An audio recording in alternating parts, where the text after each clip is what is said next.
essa mesa da tarde, né, acesso aos arquivos de universidade, um debate sobre usuário e acervo, ele, de certa maneira, vem continuar a discussão iniciada na parte da manhã. Na parte da manhã a gente falou mais sobre gestão documental, do papel digital, esses novos meios de produção do documento que exigem uma especialidade específica, e como é que, pelo menos no caso aqui, a USP, a Unicamp, a UNB, como é que eles vêm lidando, né, cada universidade com a sua particularidade. Mas quando eu me refiro que a mesa da tarde, que é uma mesa que se preocupa com os usuários e com o próprio acervo, e o acervo entendido num sentido bastante amplo, né, desde a preservação até o acesso e os caminhos percorridos para que se garanta o acesso, isso, basicamente, ele vem complementar o tema da parte da manhã, que é de gestão documental, que tem uma finalidade comum. Dar um acesso a uma informação consistente, bem preservada do ponto de vista não somente físico, mas contextual, com todas as informações que não estão explícitas textualmente, no caso dos documentos textuais, porque existem diversos níveis de leitura do documento. Tudo isso faz parte do trabalho dos arquivos, da equipe que trabalha nos arquivos. E a gente escolheu, de modo muito consciente, na verdade, 2 centros de memória vinculados a grandes universidades paulistas, que tem uma atuação interessante nessa questão do acesso e do usuário, né? E também, em larga medida, no apoio que proporcionam para suas próprias instituições, em questões relacionadas a gerenciamento, controle, preservação dos documentos da universidade. E isso é uma conversa muito íntima com a gestão documental, né? Tradicionalmente, esses centros, às vezes chamados de centros de documentação, às vezes chamados de centro de memória, no caso do Mackenzie, centro histórico e cultural do Mackenzie, mas todos têm uma finalidade, um perfil muito comum, né, e que vale a pena a gente trazer para debate. Não vou me delongar mais, porque eu prefiro empurrar também essa discussão para a parte dos debates, né, e eu vou dar início aqui apresentando as nossas caras palestrantes, né, representando o CEDIC, a professora de Heloísa de Faria Cruz. Preciso dizer que o CEDIC ele tem uma afinidade grande com o CEDEM, né? Somos centros de documentação e de memória com um perfil bastante semelhante no que diz respeito à preservação de determinados acervos, de perfil documental mesmo, e também bastante atuante nas questões de documentação da universidade.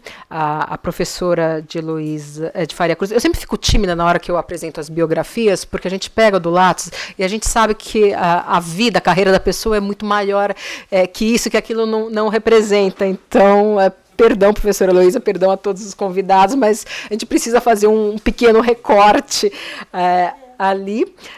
A professora Heloísa, ela tem graduação em História pela Universidade de Wisconsin, mestrado em História Social pela Universidade Estadual de Campinas e doutorado em História Social pela Universidade de São Paulo. É professora do programa de pós-graduação e do curso de graduação em História da Pontifícia Universidade Católica de São Paulo, desde 1986, e atualmente coordena o CEDIC, que é o Centro de Documentação da mesma universidade. Atua como orientadora de mestrado e doutorado, coordenou e ainda continua coordenando diversos projetos de pesquisa nas áreas temáticas de História da Imprensa, Cidade e Culturas Urbanas, Memória, Patrimônio e Documentação, História do Trabalho dos Trabalhadores, Ensino de História. Na área do ensino básico, foi professora de História da Rede Estadual de São Paulo, coordenou projetos de formação de professores e de educação continuada nas áreas de ensino de História e foi secretária de Educação do município de Guarulhos entre 2003 e 2006. Então, representando o Centro Histórico e Cultural do Mackenzie, que temos a professora Cecília Machado, que ela é formada em História aqui pela PUC São Paulo e pós-graduada em Museologia pela Fundação Escola de Sociologia e Política de São Paulo.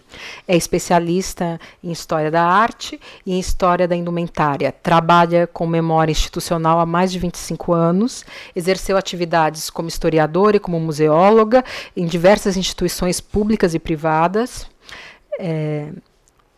De 2008 a 2011, ocupou o cargo de diretora do Grupo Técnico do Sistema Estadual de Museus de São Paulo, onde reestruturou a atuação do órgão junto às instituições museológicas públicas e privadas de São Paulo, fato que alterou significativamente a política pública para a área de museologia paulista.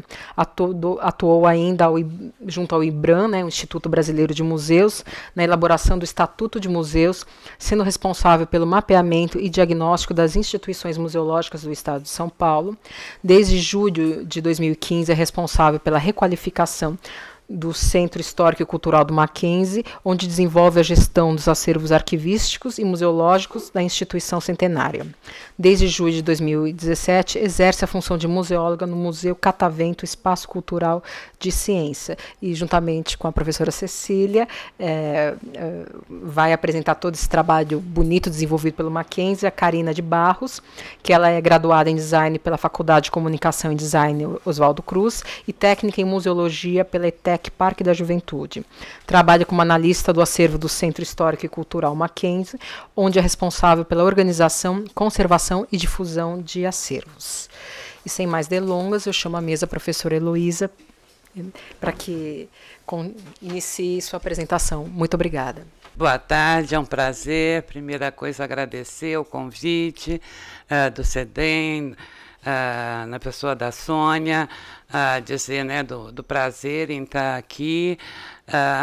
Não pude vir de manhã, não é melhor a gente apresentar alguma coisa à tarde, vendo de manhã, podendo dialogar, podendo refletir, mas isso a gente pode talvez pegar no debate, aí não pensar se eu tiver, não é, começar a repetir ou dialogar com as questões que vocês colocaram de manhã.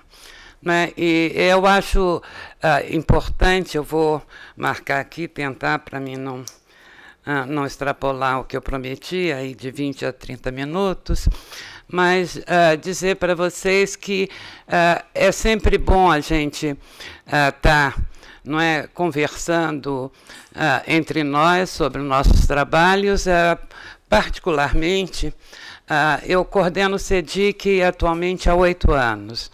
E, embora eu tenha tido um perfil anterior de interesse em acervos, em pesquisas, fiz várias dessas questões, o diálogo em termos da gestão documental, de toda a questão em relação a arquivos e acervos, sem dúvida, eu agarrei mais fortemente nesses 8 anos. E é desse lugar que eu falo com vocês, né? Do lugar de uma historiadora que vai para o diálogo com o campo da arquivística e que coordena um centro de documentação universitário específico, né?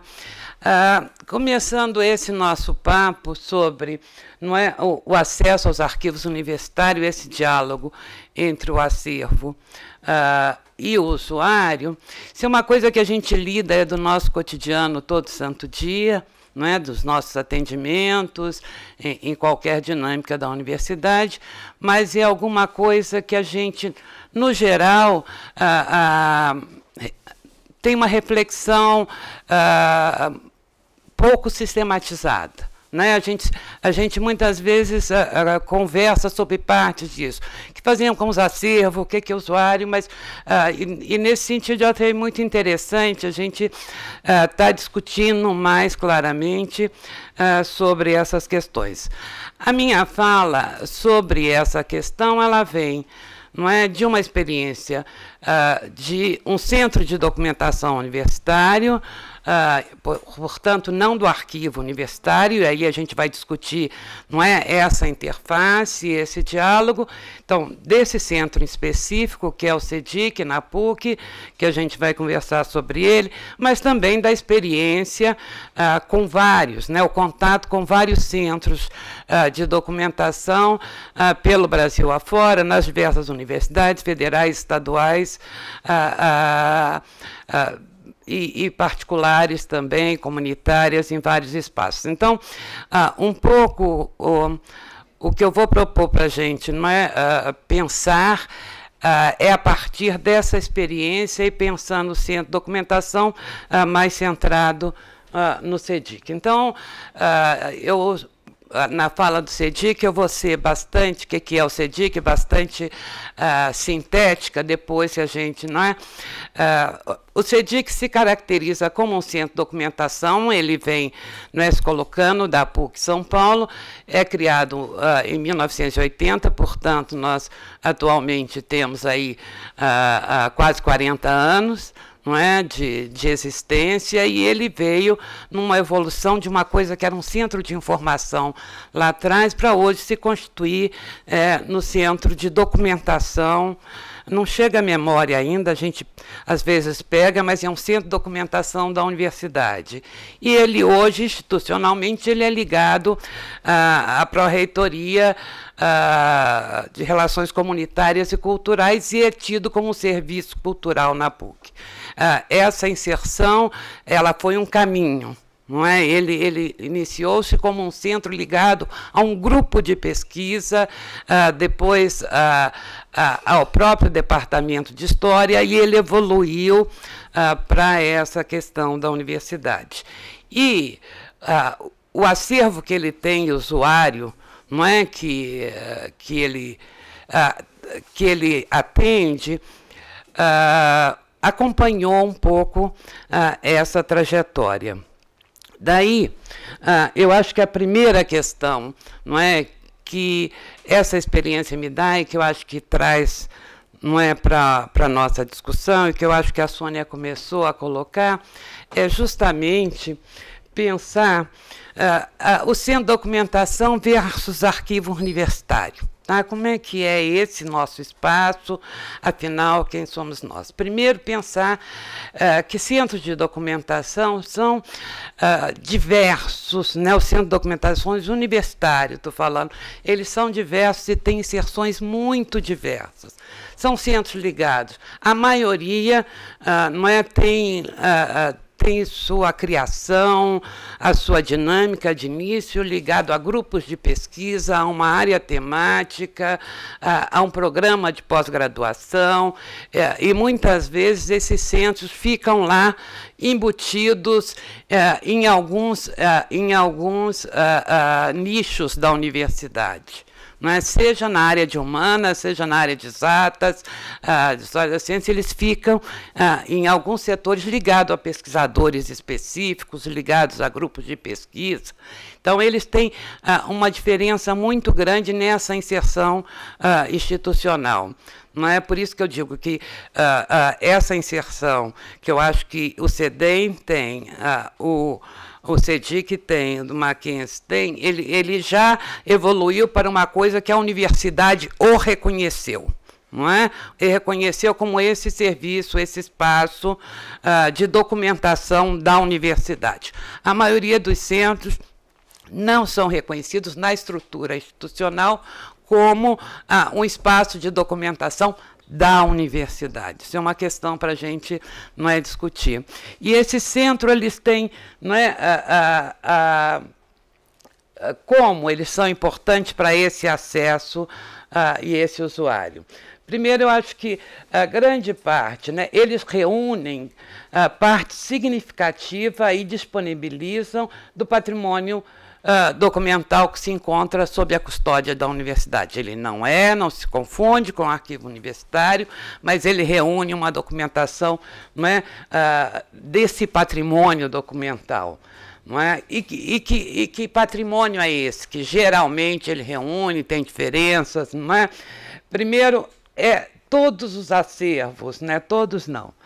grande parte dos acervos relativos à pesquisa e à produção do conhecimento da universidade estão nesses centros de documentação. Não é? Quer dizer, então, aquela história que a pesquisa do professor tal na área tal, que, não é, que o setor da universidade só guarda o projeto burocrático, não é? Aonde que foi parar as fontes, aonde foi parar a documentação, os relatórios científicos e tudo isso. Geralmente, essa documentação ou está com o professor na gaveta, que não é considerada, ou no armário de sua sala, ou ele vai para o centro de documentação. Esse, inclusive, é um desafio desse patrimônio documental ir para o centro. Então, essa questão, essa documentação, essa documentação, não é, da produção do conhecimento e da pesquisa, ela parte da documentação e do acervo dos centros de documentação e carrega isso. Mas a gente tem outro tipo, não é?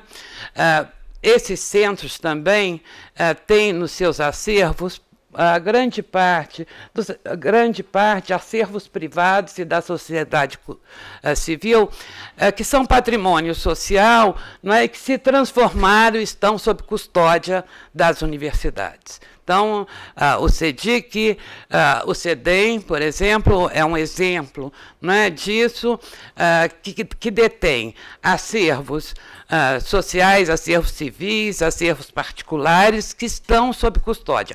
Isso acontece na maioria dos centros universitários, né? Nós temos hoje acervos, por exemplo, da Justiça, não é, de vários estados, nos centros de documentação universitários, centros de história, centros de outros. Nós temos acervos importantes da imprensa brasileira, da imprensa, principalmente da imprensa regional, nos centros universitários. Nós temos acervos no caso do CEDIC, por exemplo, na Cúria.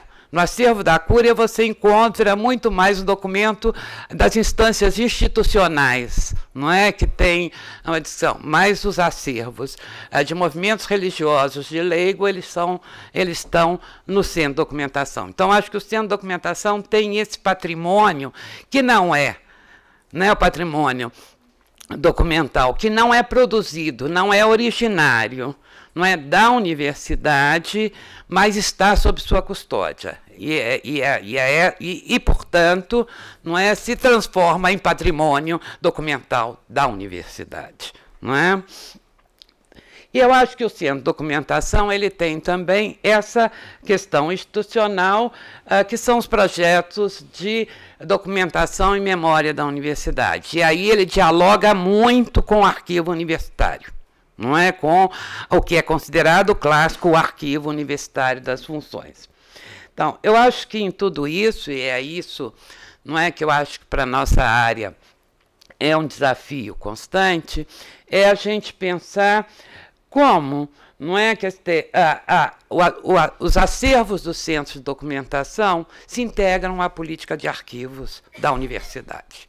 Como é que é reconhecido, como dialoga, como é que se lida, não é, com esse patrimônio documental que é da universidade, que é diferente, que tem uma lógica de constituição, uma lógica de diálogo com a universidade, com o público interno e externo, diferente daquela do arquivo. Então, integrar isso à política, não é, de arquivos de cada uma das universidades, eu acho que é um desafio dos centros de documentação.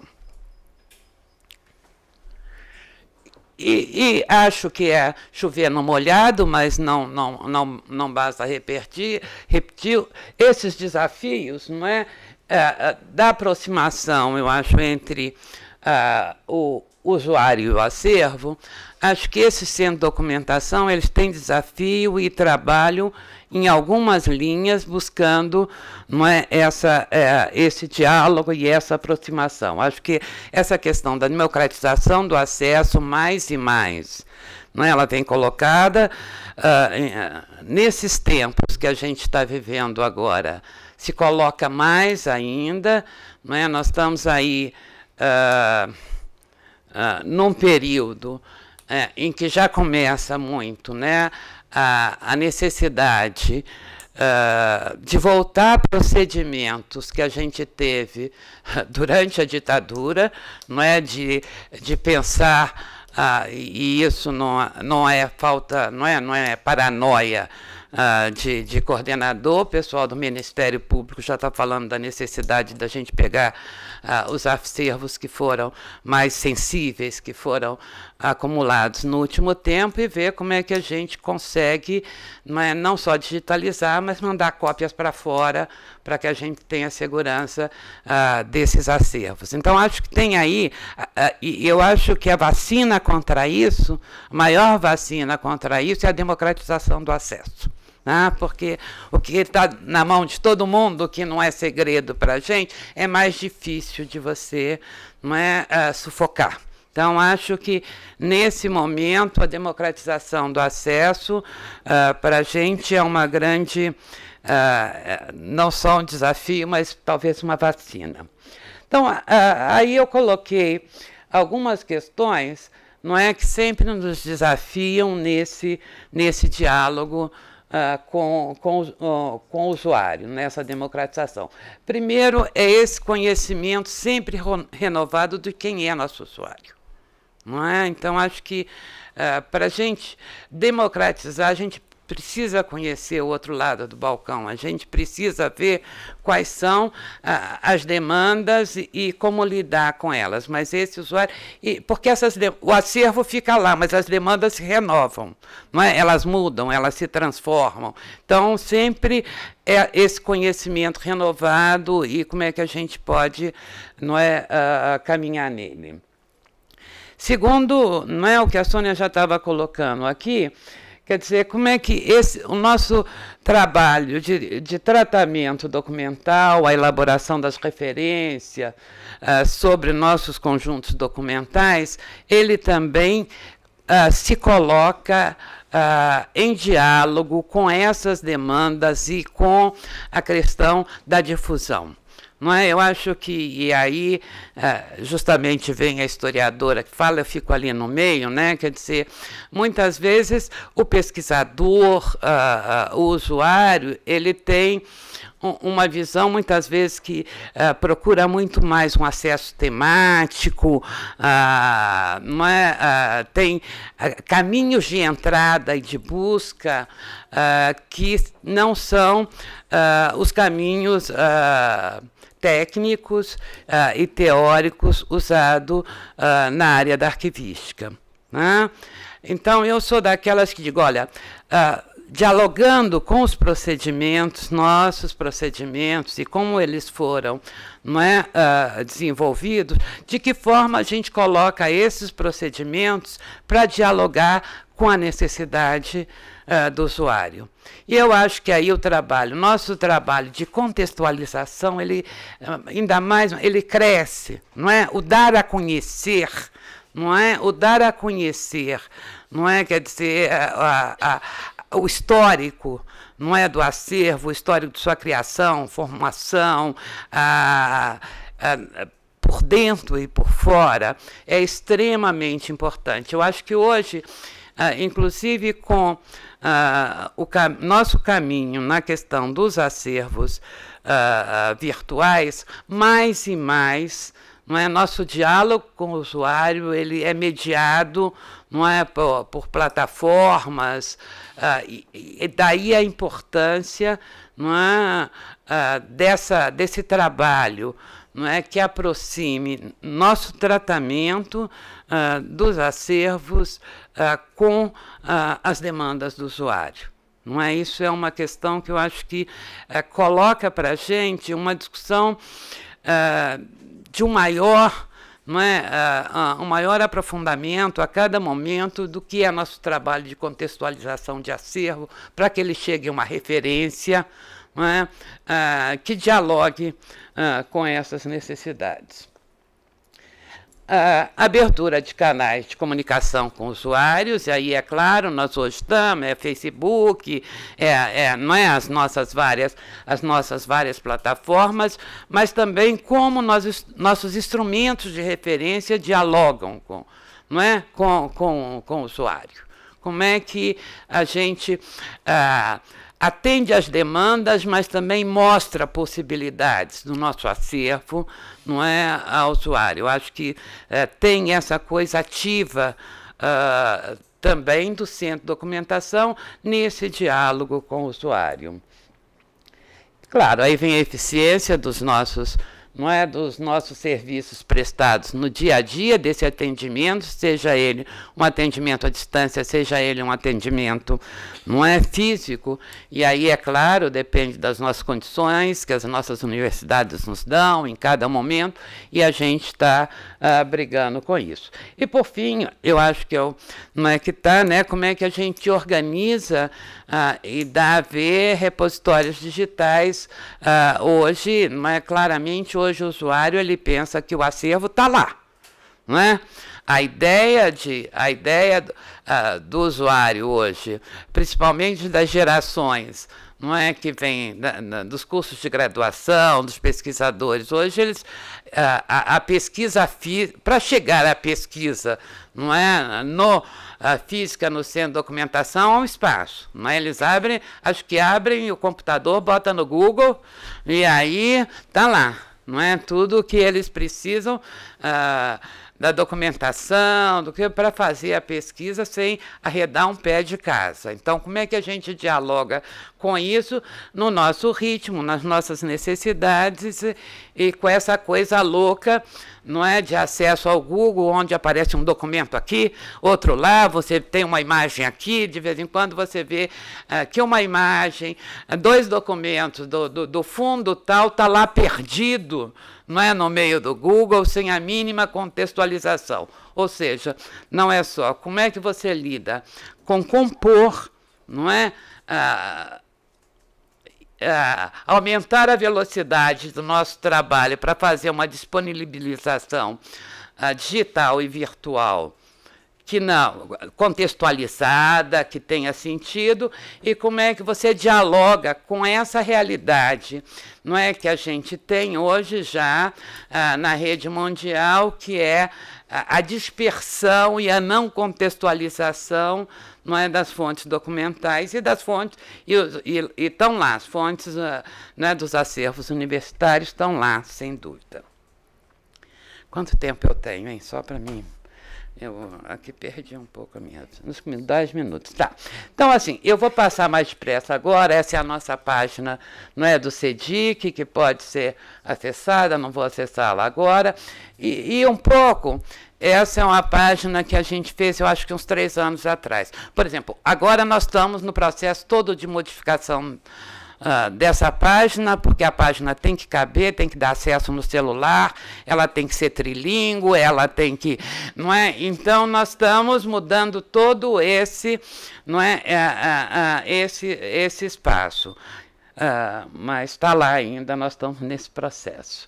Então, um pouco quais os objetivos dentro da gente pensar de um centro de documentação do CEDIC para colocar. Quer dizer, ele vai disponibilizar e prestar apoio, não é, ao ensino e à pesquisa. A PUC, internamente, ele tem um público interno muito grande, então, lidar com esse público interno, conhecer esse usuário e qual é ele tem um público externo grande, que são, em sua maioria, pesquisadores, de pós-graduação, mestrado, doutorado, pós-doutorado, das diversas áreas, principalmente de humanas, mas de diversas áreas. Então, esse é o principal objetivo do CEDIC, e esse não é o espaço aí onde nos coloca esse diálogo com o acervo. Mas, assim, esse objetivo é junto, porque eu acho que a questão de formação de um acervo, ele vem da demanda do usuário e uma política de formação de acervo que tem um perfil. Então, é claramente, que nem a Sônia está dizendo, nós temos um perfil aí que é esse perfil que nos leva aos movimentos sociais e principalmente aos movimentos católicos, não é? De leigos e católicos, no caso da PUC. Nossos grandes acervos vão por aí, não é? E reunir, custodiar e preservar documentos e referências documentais de valor histórico da PUC. Aqui é muito incrível, aí vem aquela questão, mas isso não é do arquivo universitário, isso é do CEDIC? Então, menos que as universidades federais e estaduais, que tiveram mais premidas pelas leis federais, só mais recentemente que a questão mais institucionalizada do sistema de arquivo da PUC está andando. E tanto a professora Yara, que me antecedeu, como eu, nós ficamos arrepiadas, não é, frente a certas coisas que aconteciam com certas documentações. Eu lembro, por exemplo, você tem os cadernos, os livros iniciais, não é, das faculdades que formaram a PUC, viviam lá no setor de alunato ainda, para dar, não é? Mas estavam se desfazendo, começando, eu falei, não, aí a gente vai lá, faz uma intervenção, não é? Digitaliza, vê como é que coloca. As atas dos conselhos universitários da universidade, que ainda estavam no setor, isso. Tudo bem, ficam no setor, mas a gente faz um mapeamento e traz. A gente ajudou a fazer um mapeamento, não é? De onde estava a documentação da universidade. Então, esse diálogo, não é? Muitas vezes assim, você vai lá, vê, ajuda a arrumar, digitaliza e fala, usa o digital agora, tá? E pega, não é? Nesse sentido. Então, é nesse caminho que vai a coisa, tá?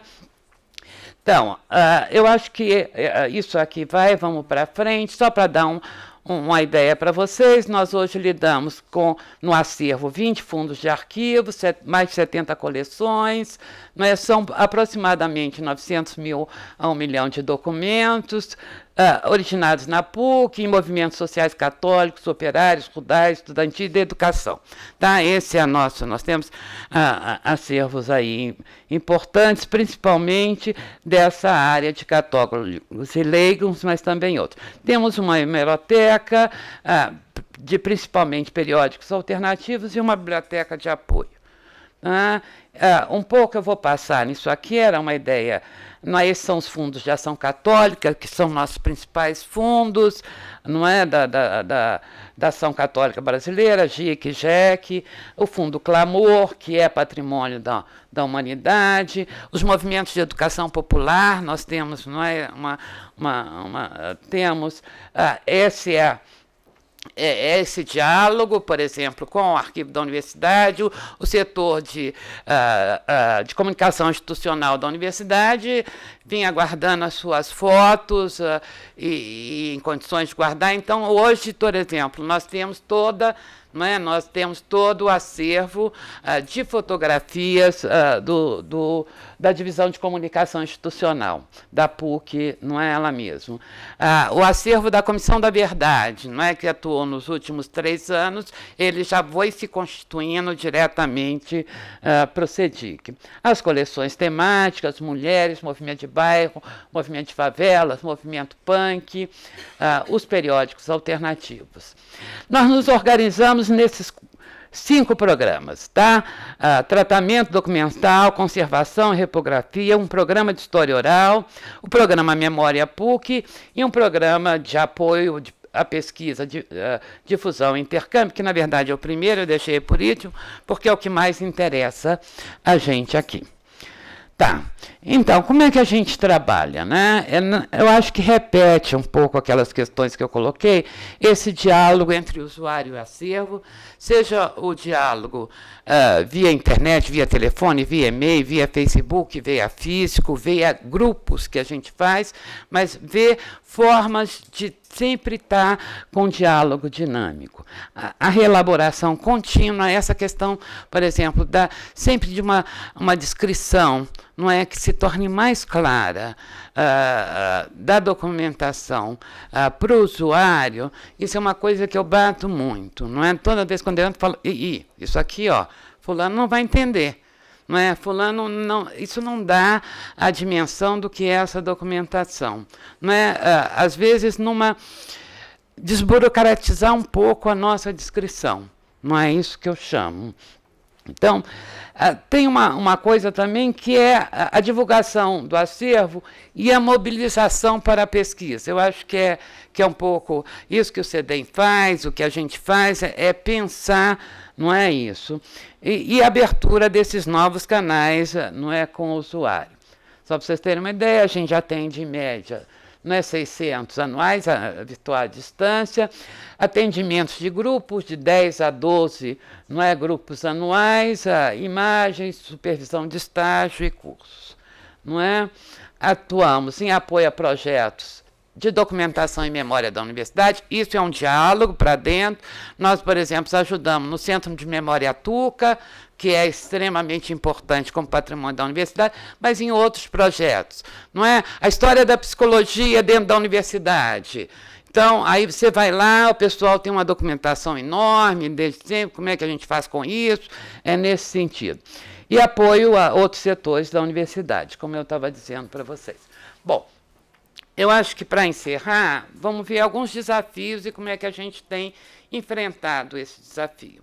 Primeiro é esse grande desafio, que eu acho que vocês devem ter conversado de manhã, que é essa questão da digitalização dos acervos e sua disponibilização, não é, pública nessa conversa com o usuário. Então, essa questão, primeiro, da digitalização integral do acervo. Não é? Como é que você trabalha isso? O que isso envolve? Como é que a gente está fazendo isso? Isso é um trabalho demorado, primeiro, custoso, e que demanda, não é, gente? Não basta só a gente botar lá as imagens, sair fazendo PDF, não é, e colocar. Então, digitalizar um acervo significa, não é, organizá-lo, tratá-lo, fazer digitação de preservação, não é, e fazer divulgação e ver como divulgá-lo. Então, isso, divulgar, não é, trabalhar um fundo integralmente, essa é a nossa primeira experiência, está acabando agora, que é com o Fundo Clamor, que é o fundo do Comitê de Defesa, não é, dos Direitos Humanos para os países do Cone Sul, que é um fundo que nós ganhamos, o Memória do Mundo, nas 3 etapas, Brasil, América Latina e Internacional, e é de uma dezena de acervos que é considerado Memória do Mundo hoje. Essa luta para ter esses selos nos ajudou a ter financiamento da Papesp para um grande projeto para pensar não só essa digitalização, mas pensar a partir dela a digitalização de outros acervos. Estabelecer uma metodologia do centro e da universidade para fazer isso. Não é? Então, na verdade, estamos acabando, são aproximadamente 50 mil imagens.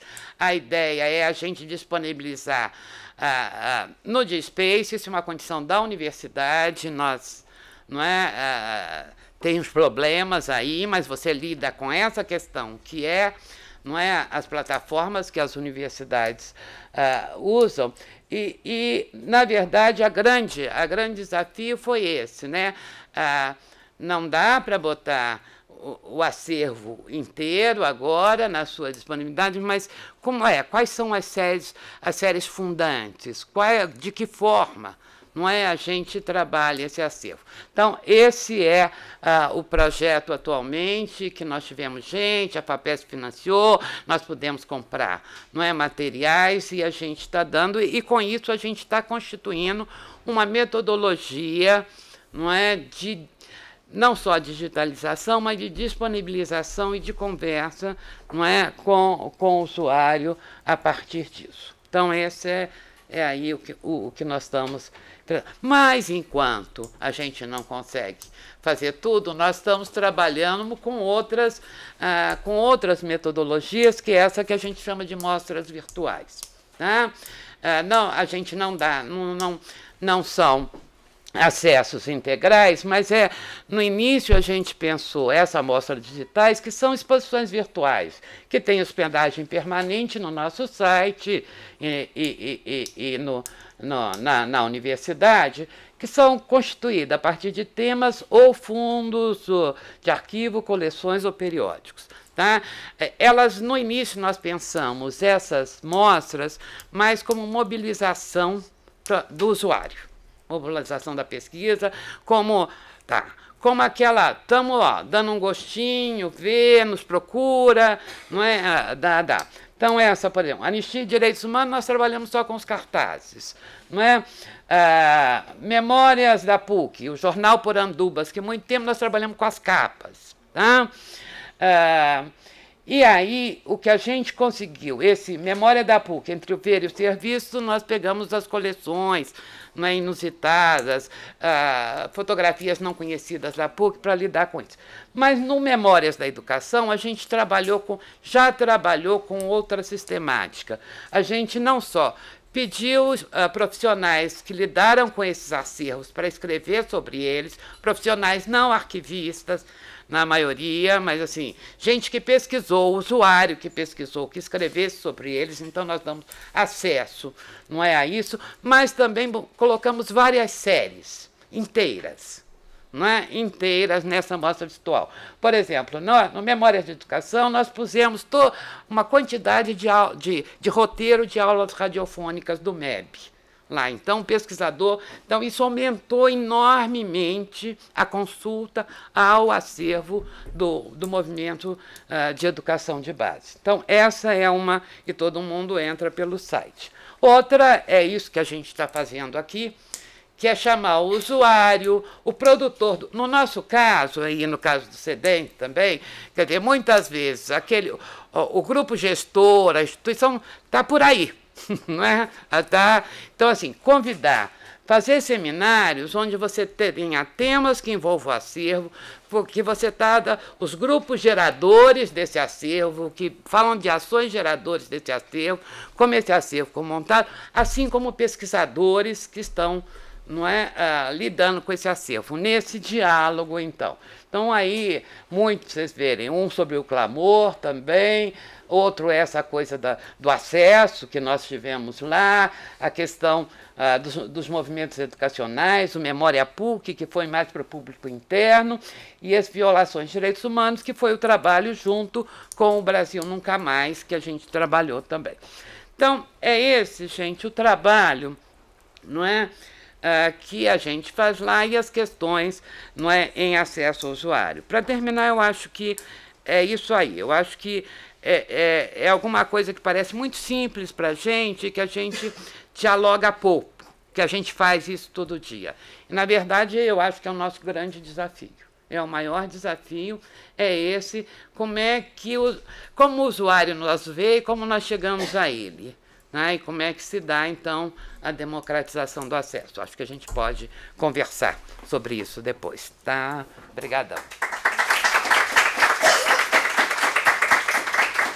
Muito obrigada, professora Heloísa. É sempre um prazer ouvi-la, né? A gente apenas vamos guardar as questões para o final da mesa, que eu acho que dá um debate mais intenso e costuma ser mais interessante também. Chamo então à mesa Cecília Machado e a Karina Barros, do Centro Histórico e Cultural do Mackenzie, que vão contar um pouquinho como é que a sua instituição trabalha com essa questão da memória e a relação com os arquivos. Por favor, fiquem à vontade. Eu queria aproveitar e já me apresentando. Primeiro eu gostaria de agradecer a Simone, que eu acho que ela não está aqui, ela é do CEDIC, e ela que na verdade indicou a gente para estar aqui hoje. Eu conheci a Simone num curso que eu fiz lá na FESP, num curso livre de Ciências de Memória, e ela muito gentilmente visitou a gente, conheceu o nosso espaço por 2 vezes, e aí ela fez esse convite para Maria. Isso. E aí a Maria entrou em contato com a gente, oferecendo para que a gente estivesse aqui. Então, não são muitas oportunidades que a gente, no Centro Histórico, tem. Pelo menos essa é a primeira vez que a gente está participando de um seminário, mostrando um pouco do nosso trabalho, do trabalho que a gente vem realizando. Eu estou no centro Histórico lá do Mackenzie desde 2015. Eu comecei lá junto com a Cecília. Eu fiz o curso técnico com ela e aí a gente montou uma equipe e foi prestar esse suporte para a Ellen, que é a coordenadora, que contratou a gente justamente porque ela tinha uma equipe que não atendia muito nas questões técnicas, né? E aí eu cheguei junto com a Cecília e com a equipe que ela formou, de arquivista e dos técnicos de museologia, para tentar ajudar na reestruturação do acervo, né? Então, desde 2015 está sendo um trabalho bem proveitoso, a gente tem aprendido muito, a equipe bastante interdisciplinar, muda constantemente de acordo com as necessidades do projeto, porque conforme a gente vai terminando uma demanda, a gente vai iniciando outra demanda, a gente vai trazendo novos profissionais que vão agregando e acrescentando nas atividades que a gente está realizando.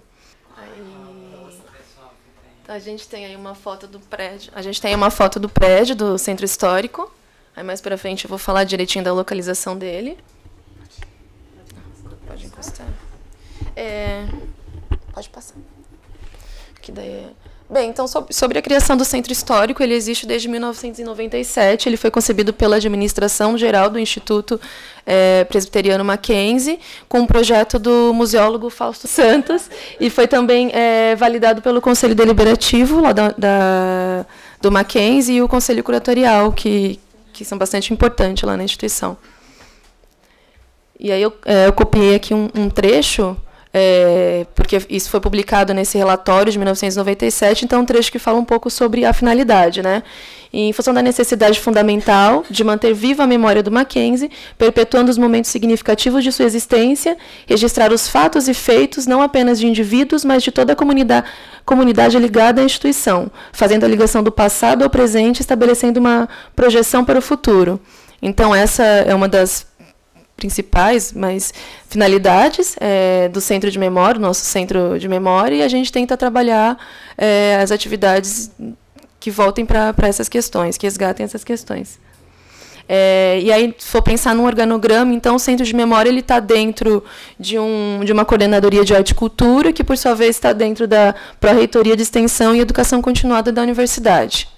Então, a gente tem uma equipe de mais ou menos de 11 pessoas atualmente. Então, tem a coordenação, a curadora, que fica responsável pelas atividades relacionadas a exposições e todos os projetos. A coordenação, ela dá esse suporte mais administrativo para a gente. Tem eu como analista de acervo. E aí a gente vai ter 5 pessoas que estão ali contratadas como auxiliar administrativo, mas que, na verdade, se dividem ali dentro das necessidades do Centro Histórico. Então, a gente tem, dentre essas 5, são 2 PCDs, que prestam um suporte para mim lá no acervo. Juntamente com eles, a gente tem 2 jovens aprendizes que também prestam suporte no acervo. Então, além deles, a gente tem a equipe da Cecília que trabalha dando esse suporte. Daí é uma galera técnica que vem e ajuda a gente a desenvolver essas funções. Então, num geral, esses auxiliares administrativos, esses jovens aprendizes que ajudam no acervo, eles são, digamos que, treinados para realizar essa atividade, e são pessoas, principalmente os jovens aprendizes, eles são volantes. Então, a cada 2 anos a gente troca e tem que renovar esse conhecimento e tal, e descobrir também as potencialidades deles, no que eles podem ajudar. A gente tenta sempre também encaixar dentro de alguma coisa que a gente acha que vá também ser uma atividade prazerosa para eles. E aí a gente vai ter os estagiários que trabalham mais com a área de comunicação. Então, a gente tem lá um dos auxiliares administrativos que cuida mais dessa questão de comunicação, de redes sociais, de contato e tal. Então, tem mais ou menos divididinho aí. E aí, a Cecília está junto com a gente nessa equipe. Aí, a localização. Então, o Centro Histórico está localizado no campus Higienópolis, no campus do Mackenzie, que fica aqui em Higienópolis, né, que é o campus mais antigo. Então é um campus bastante grande, como vocês podem ver, ele dá uma quadra inteira, compreende entre a Rua Maria Antônia, aí também a Piauí e a Consolação, e ele fica naquele pontinho vermelho lá na ponta. Então, é um prédio que ele é tombado, é conhecido pelo Condefá. Ele é o prédio mais antigo que a gente tem em pé no campus hoje, é um prédio de 1896. Ele foi construído para abrigar a primeira escola de engenharia do Mackenzie, então ele tem uma importância, só o prédio em si já carrega todo um significado e uma importância para a história da instituição. E aí, por volta de 2002, houve um restauro desse edifício para 2004, para fazer a adaptação dele para esse centro de memória. Então, ele foi adaptado, aí a gente tem o próximo slide que fala um pouco do espaço, né? Então, são 3 pavimentos. O piso térreo, o primeiro e o segundo. O segundo ele é a área técnica, onde a gente faz a guarda do acervo, onde a gente atende pesquisador, onde a gente tem um laboratório para trabalhar o material. E os dois outros pavimentos, eles são mais assim, uma área mais menos técnica, elas são mais para atender ao público. Aí então tem o hall que a gente tem, aí tem as atividades que a gente vai realizando, tem um café que é administrado por uma pessoa que aluga o espaço, e aí cuida desse café restaurante, que é uma tentativa de chamar público também, e as áreas mais administrativas. E aí tem o salão nobre e o auditório, que fica no segundo andar, que também é uma área que a gente tenta usar para trazer o resto da universidade para usar o nosso espaço. Pode passar. Então, aqui são as fotos dos ambientes. Eu tentei fotografar os ambientes para vocês terem uma noção de como ele é. Então, a gente tem um ambiente bem diversificado. A gente consegue realizar vários tipos de atividades. Pode passar o próximo. Ali, espaço expositivo ali no canto. Essa área de baixo aqui é toda a área técnica. Então, laboratório, reserva documental, museológica, sala de pesquisa. Aqui o salão nobre, que eu falei, o auditório, a sala administrativa, a recepção e o café. E aí algumas atividades. Então, a Luciane, como eu disse, ela é responsável por algumas atividades mais relacionadas à parte cultural, como essas 3 que a gente colocou ali, música no hall, piano livre e passeio histórico. Então, não está muito tão relacionada com o que a gente quer falar hoje. E aí a gente tem a principal função que a gente considera ali, que é o recolhimento, a pesquisa e a salvaguarda do acervo, o atendimento a pesquisadores, as exposições históricas e artísticas que acontecem, aí tem visitas técnicas, o passeio histórico, o piano livre, música no hall, e essas atividades que eu falei para vocês que são essas que a gente libera o nosso espaço para que aconteçam.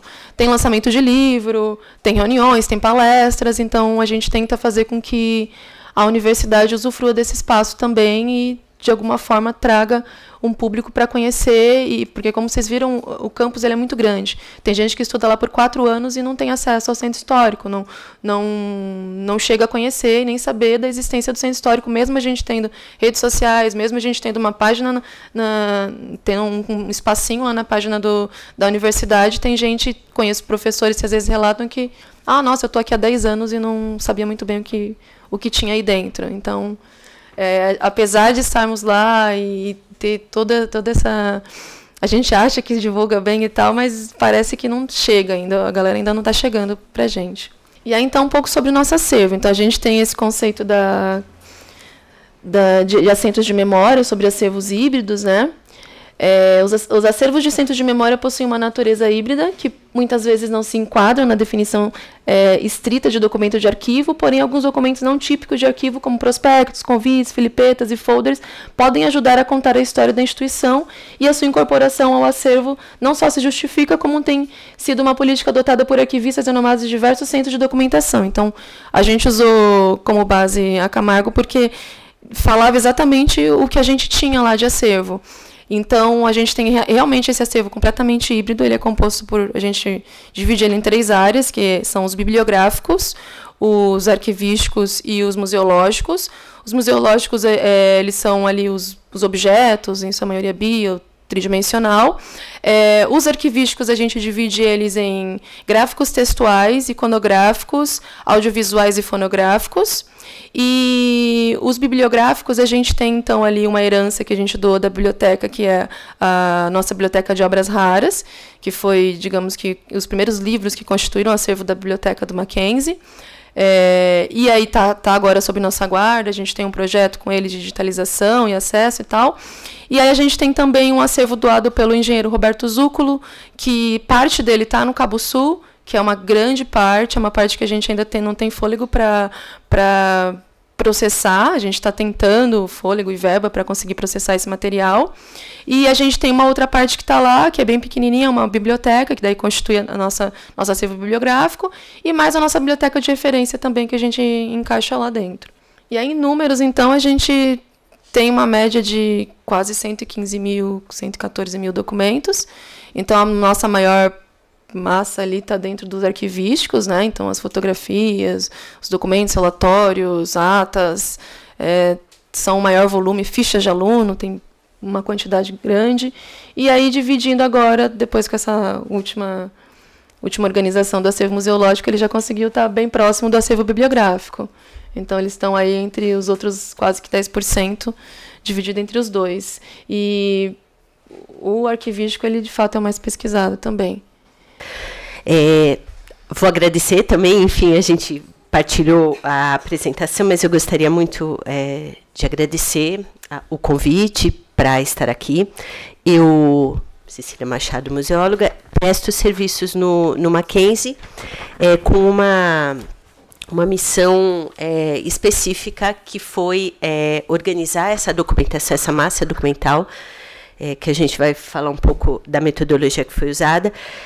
Mas antes de dar continuidade, eu queria agradecer imensamente por estar podendo compartilhar essa mesa com a minha professora, Heloísa, que assim, descobri que foi o primeiro ano que você deu na PUC, e que hoje assim, é uma, né, além de ser uma mestra, está com um acervo que é do coração de todos nós que estudamos lá, enfim. Quando eu vi o Porandupas, realmente bateu o coração mais forte, enfim. E vou doar todo o meu acervo do CACS para você, logo, logo estou lá, batendo nessa porta. Enfim. Muito da fala da professora Heloísa diz respeito também ao processo que o Mackenzie passou para consolidar essa massa documental. Quando nós chegamos no Mackenzie, a Ellen tinha assumido há um pequeno tempo, enfim, né, ainda era recente, e identificou um isolamento quase que completo do centro histórico em relação à comunidade de alunos e professores, como a Karina acabou de citar. Isso chamava bastante a atenção dela, era o edifício histórico e mais importante, né, não só pelo tombamento, como sendo ali o início, inclusive, da atividade presbiteriana aqui no Estado, né? E a relevância, inclusive, para a formação do bairro e todos os tentáculos que o próprio Mackenzie desencadeou, não só na área de educação, como política, enfim, e econômica, muitas vezes, em relação à história do Estado e do país. Então, identificado isso, e ela se depara com um acervo impossível de ser acessado, né? Então, ela nos procura e pede já de antemão, um diagnóstico em relação ao que era aquele acervo, que ela tinha uma vaga ideia.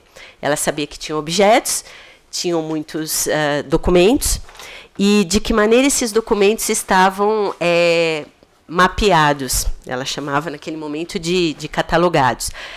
Nos deparamos com 28 listagens diferentes. Alguns processos...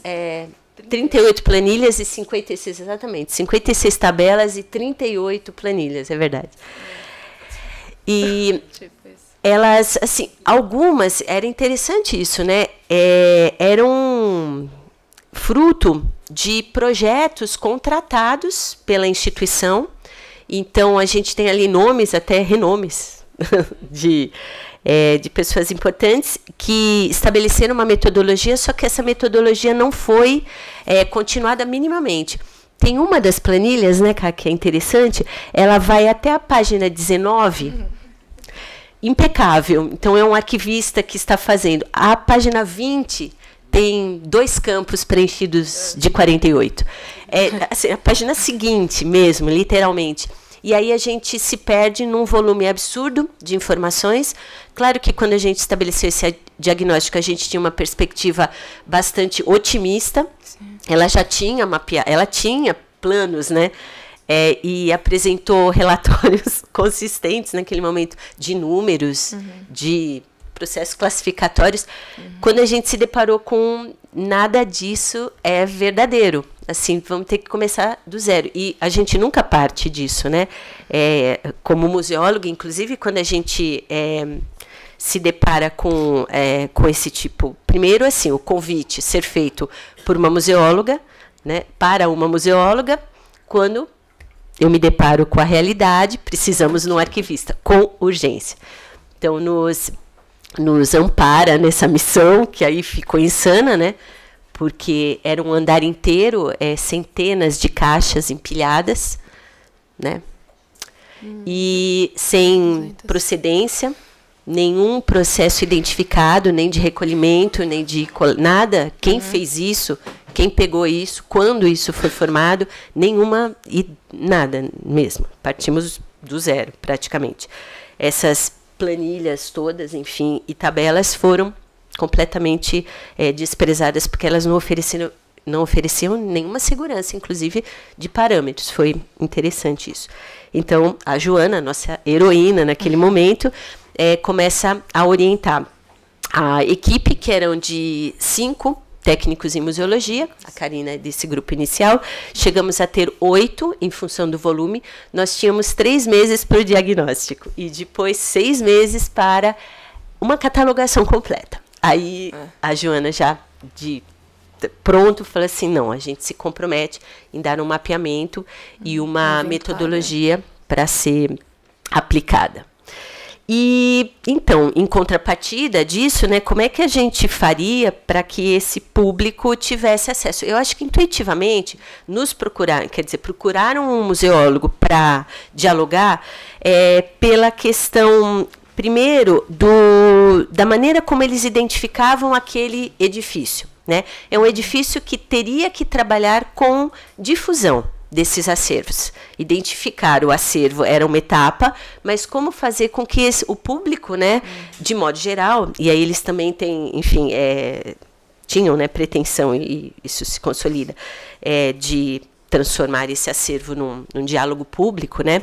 Então, eles, quando pressupuseram que a atividade museológica teria ali alguma atuação positiva, foi nesse sentido, de transformar esse acervo num potencial de exposições mesmo, porque eles tinham essa imagem, né? Vamos fazer com que isso seja... Eles achavam que aquilo estava organizado, mas eles não conseguiam achar nada. Isso. Foi essa primeira fala, né? Olha, aqui está tudo muito organizado, mas a gente não acha nada. Eu fiz, não, como assim, né? Vamos ver. Então, o que é isso? Então, os tempos ali ficaram poucos, né, para a gente chegar numa rápida... nesse rápido mapeamento. E essa foi a decisão. Então, a partir do diagnóstico, a gente apresentou um mapeamento um pouco mais profundo. Os números que a Karina apontou são números atuais. Quando a gente, né, no primeiro levantamento, a gente chegou a 90 mil. Isso, hoje a gente já avançou. 90 mil, 1.900 museológicos. 4 mil bibliográficos. Isso, bibliográficos. O bibliográfico não altera. Na verdade, esse número se alterou pelo aprofundamento da pesquisa, evidentemente. Hoje já estamos há quase 5 anos e esse processamento técnico ainda está se dando. A Elo citou de que maneira esses conjuntos documentais chegam, e isso não difere muito, né, de universidade para universidade. Tem uma característica ali no Mackenzie que parece a formação de uma empresa, de um centro de memória empresarial. Quem cuidou, quem guardou, quem formou inicialmente as coisas tidas como de importância histórica, foi uma secretária de um presidente bastante importante, do período da ditadura militar, e ela juntou tudo isso com 2 objetivos: que isso não se tornasse público naquele momento, por medo, ele inclusive tem algumas situações bastante controversas, né, de participação deste senhor, e também porque identificado que era importante, vamos guardar, porque tudo pode mudar daqui a pouco, e ela foi juntando em quartinhos. essa é uma atitude interessante, porque nas empresas quase sempre ou é uma secretária de presidência também que vai guardando a história e a memória empresarial, e o departamento de marketing, né, que aí a gente vê também no apontamento da Constituição do acervo de SEDIC, né, o Porandubas, enfim, as memórias institucionais que nos constituem um fundo universitário, da universidade, um fundo Mackenzie ou um fundo Pontifícia Universidade, mas que são agregados e fortalecem imensamente o potencial de pesquisa. Então, a gente tem a finalidade, sempre foi desde o início, a finalidade de difusão e de que maneira a gente transformaria metodologicamente essa informação num acesso fácil. Ela usou uma palavra que a gente também sempre faz assim, nossa, mas parece que a gente está nivelando a coisa mas é acessível, né? E a gente, de maneira nenhuma, deixou a coisa ser simples do ponto de vista metodológico, mas que chega com tranquilidade a qualquer tipo de pesquisador. Então, a gente tem desde estudantes do ensino médio, que o Mackenzie atende ensino fundamental médio e universitário, jornalistas, enfim, políticos e professores. E o acervo, então, constituído pelos pesquisadores, e isso é interessante, porque a gente tem um acervo de um pesquisador que era esportista, né, um professor Naim, que era um professor de basquete, professor de esportes, e aí voltado para basquete, tem um acervo internacional de premiações, então a gente tem muito disso. Tem um professor de geologia, que constitui um acervo de mineralogia ímpar, né, no Brasil, e é isso a gente tem dado bastante atenção, porque a gente qualifica a tipologia e aprofunda naquela temática verticalmente, né? A gente não nivela a informação no básico que sirva para toda a tipologia. Isso é importante para a gente falar, porque a metodologia ela não é só arquivística. A gente partiu dessas incipientes amostras que a Ana Maria Camargo aponta tanto no projeto do Instituto Fernando Henrique Cardoso, como na obra, né, na publicação, o que são centros de memória. Então, a gente conversa muito com isso e começa a estabelecer os parâmetros, e hoje já são normatizados, das planilhas com as quais a gente vai trabalhar e catalogar esse acervo. Então, essa é basicamente, enfim, o panorama de quando a gente chegou e de que maneira a gente solucionou as nossas dificuldades. Mais do mesmo, enfim. Que a gente conseguiu desenvolver. Isso, exatamente. Então, isso definir metodologia. A metodologia foi exatamente, né? Isso. O resultado é o preenchimento de um... O resultado desse mapeamento ele já foi assim de maneira bastante rápida, né? O mapeamento estava ainda acontecendo com grande parte não, quase 50% do acervo, e a gente já estava aprofundando, em termos de classificação e catalogação, o restante da massa documental. Esse acervo a gente prioriza imensamente em função do tamanho e da própria origem, né? O centro histórico ele se origina da massa documental. E tudo que vem posterior à massa documental, tanto bibliográfico, porque lá no centro histórico existe esse volume de documentação histórica, departamento, professor, pesquisador, vou destinar tudo que eu considero histórico da minha presença aqui para o centro histórico. Então, os acervos vão sendo constituídos a partir disso. Nenhum tipo de normatização, inclusive de recolhimento ou de processamento técnico de incorporação desse acervo. Primeira atitude que fizemos foi elaborar uma política de acervo, que incluía recolhimento sistemático, evidentemente, de todos os departamentos, e avaliação, a partir do perfil da coleção já constituída, do que seria interessante complementarmos.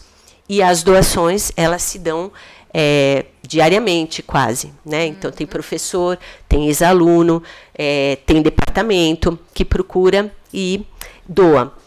Essa doação ela não acontece mais antes de passar por um crivo técnico que é feito por um conselho de orientação artística, porque já existe o conselho do Mackenzie, então a gente denominou um conselho de orientação artística, poderia ser histórica, mas consideramos, na grande maioria, ali pela própria qualidade do acervo, que fosse de orientação artística.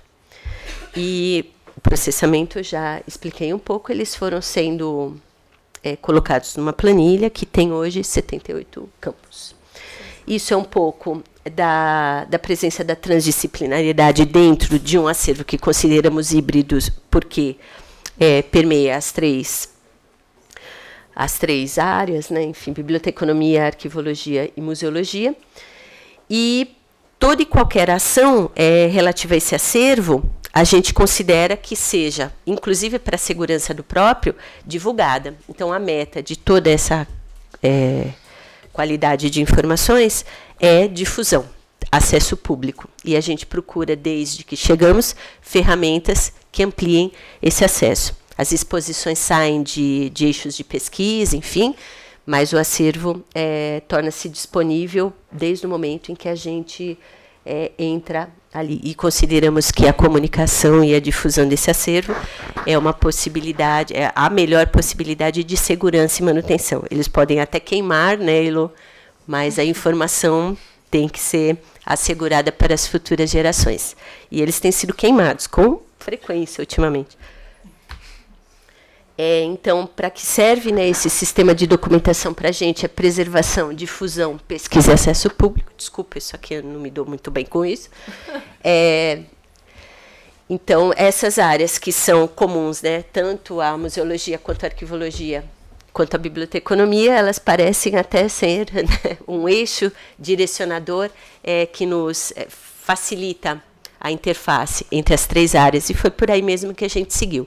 Então, a gente tem áreas na planilha, né, de preservação, ligadas à preservação, os campos ligados a informações relativas à preservação, campos ligados a informações relativas à difusão, ou seja, todo o potencial comunicacional, inclusive com as descrições, que muitas vezes são chatinhas de serem lidas, mas que facilitam quando um pesquisador, sem nenhuma habilidade, né, com pesquisa, chega e fala, eu quero saber sobre o João Teron. Então, ele vai ter ali um monte de coisa, de autoria de João Teron, citação de João Teron, ou produzida a partir de alguma ação, e citado o João Teron. E, enfim, é isso. Aqui é um pouco da definição, né, do que é.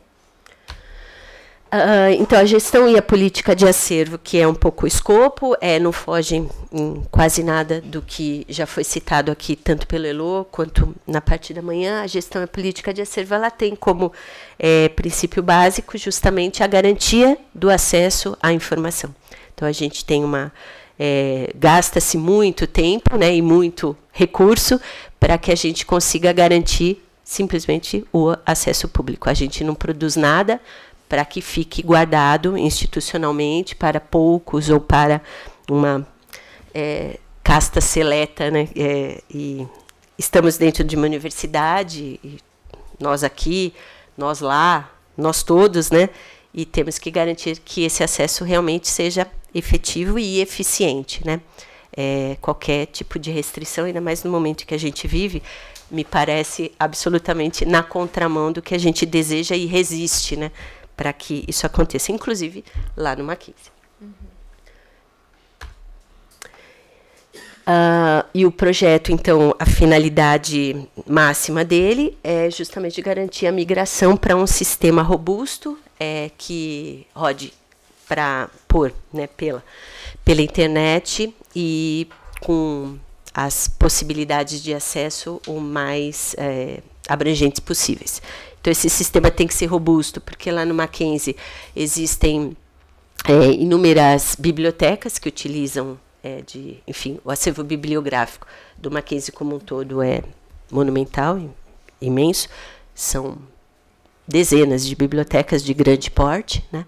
Então, esse sistema que é gerido, né, e faz a gestão do acervo bibliográfico também deve seguir para o centro histórico, porque ali a gente considera que seja um dos acervos importantes do Mackenzie, né? São os campos, exatamente, para o acervo museológico 54, para o arquivístico 36. Ambos estão em abas, digamos, diferentes, mas eles se intercruzam na pesquisa. Esse não vamos ler, claro, é só uma demonstração de como a planilha é preenchida. Não sei se dá para aumentar, a gente não consegue, né, Cá? Mas aqui é só um... A gente colocou para nem mostrar mais ou cabe menos tudo, como a gente desenhou. A gente desenhou a planilha, pensou quais os campos a gente pretendia que estivessem lá, quais atenderiam às demandas da pesquisa, tanto que a gente fez em 2 etapas, né? A primeira etapa mais inventário, e aí a gente descobriu que não conseguia atender 100% as pesquisas, então a gente voltou para uma etapa mais descritiva. E aí a gente montou essa planilha aqui mais para desenhar assim dentro de um banco de dados o que ficaria visível, o que não ficaria visível, o que seria obrigatório preencher. Então a gente pegou a nossa planilha e desenhou ela para passar para esse... Isso. A base da planilha é Nobrad, Spectrum, ICR e MAC. MAC, exatamente. O padrão é MAC, inclusive, exatamente. MAC. Cada campo ele é normatizado e existe um manual. E existe um manual que explica cada campo e o preenchimento, exatamente. Isso é o museológico. E muito obrigada. Acabamos no fim. Vamos entrar no debate, vamos abrir para uma conversa com os nossos colegas que acompanham a discussão e que vivenciam, né? É interessante o perfil do público que tem aqui hoje, porque todos vivenciam essas mesmas questões que nós vivenciamos aí já há algum tempo, né? Eu fiquei ouvindo a apresentação de vocês, pensando o tanto... A quantidade de problemas comuns e soluções comuns que encontramos para resolver esses pequenos dramas do cotidiano, mas que representam realmente um empecilho para o acesso, né? O acesso, no fundo, não é o acesso de quem organiza ou para quem organiza, nem tampouco somente para os usuários de origem, os que a gente costuma chamar de usuários internos, apesar que sim, tem que ter um acesso específico para esses usuários internos. Mas esse grande público ao que os centros de documentação, de memória, centro histórico, como chamam de vocês, se volta preferencialmente para a sociedade, no fundo. E o acesso que a sociedade demanda é um acesso diferente do acesso demandado pela própria instituição de guarda, que a lógica da gestão documental ela vai bastante em encontro a esse usuário interno, né, aos motivos de existência do documento, a tramitação, os processos de trabalho, culturas organizacionais, etc. Né,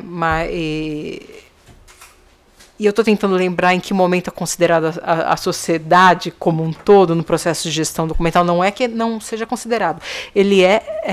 A sociedade é considerada, e é considerada especialmente no momento da avaliação documental, quando se definem os valores de guarda e os motivos de guarda, mas nos processos de trabalho, não exatamente. Né? E a tendência desse... tem a ver com o próprio perfil institucional que esses centros de documentação, sobre o qual esses centros de documentação são erguidos. Eu fiquei pensando em tudo isso, e ouvindo a fala da Heloísa, e encontrando tantos pontos em comum, e é uma perspectiva... acho que a gente tem a mesma perspectiva do entendimento de acervos que entram na universidade para sua guarda, apesar de não serem provenientes dessa cultura organizacional, constitui sim patrimônio da universidade, e mais, você não chegou a falar isso, mas depois você tem um entendimento parecido com o meu, mas esses acervos que os centros de documentação acabam captando externamente, né, aos muros da sua instituição, tem a ver, na verdade, com o cumprimento de uma das principais atividades fins da universidade, que é a própria pesquisa. né? É uma função inerente à universidade. A pesquisa ela é feita com documentação. Pelo menos a gente tem essa compreensão bastante enraizada aqui no CEDEM, como esses documentos externos da universidade vêm atuar em prol da própria atividade da universidade, por isso sim tem que ser considerado patrimônio, e o conjunto do patrimônio que inclui esses documentos internos e os documentos externos precisa ser considerado. E eu também fiquei ouvindo a Cecília e a Karina, principalmente nessa questão, talvez porque seja um meu projeto de pesquisa que eu já venho desenvolvendo há alguns anos, sobre a avaliação e incorporação de documentos externos à universidade, como vocês instituíram um conselho de orientação artística, entrou com esse nome. Aqui no CEDEM a gente tem um conselho também, né?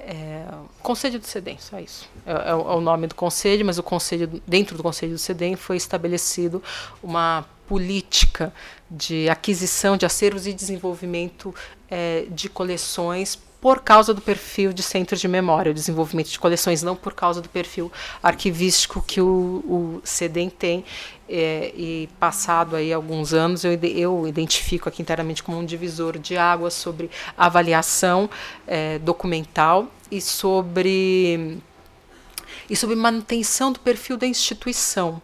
Né, nossos 3 centros, isso a Heloísa falou também, por serem institucionalizados, por terem um reconhecimento das instâncias mais altas de gestão da universidade, de certa maneira eles têm uma garantia de existência, são reconhecidos, inclusive como locais de proteção do que é a própria universidade, né?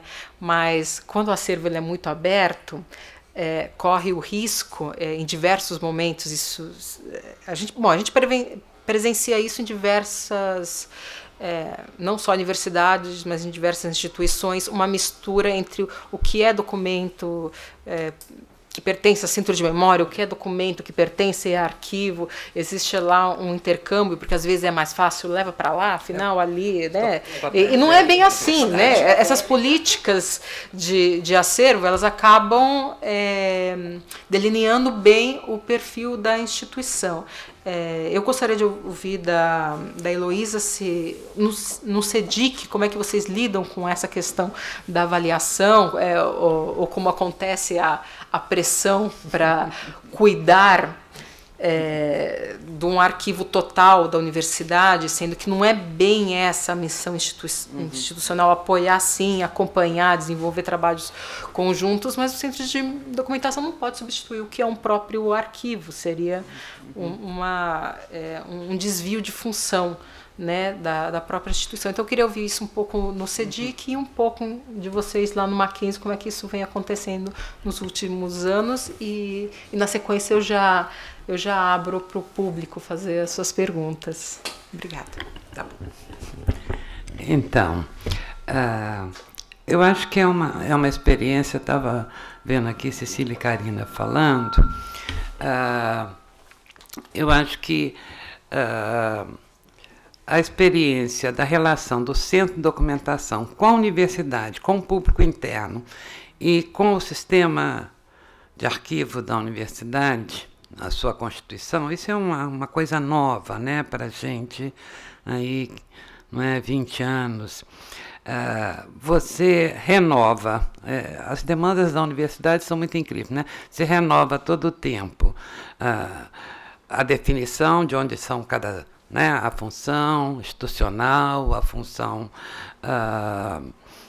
dentro da universidade. No entanto, daqui a pouco você recebe. Semana passada eu recebi uma coleção de medalhas, a reitoria mandou uma comissão de medalhas que estava lá, que quando o Pio XII, não é? Você imagina, aí me mandou uma coleção de medalhas que apareceu lá e falou, olha, manda para o CEDIC esse material do CEDIC.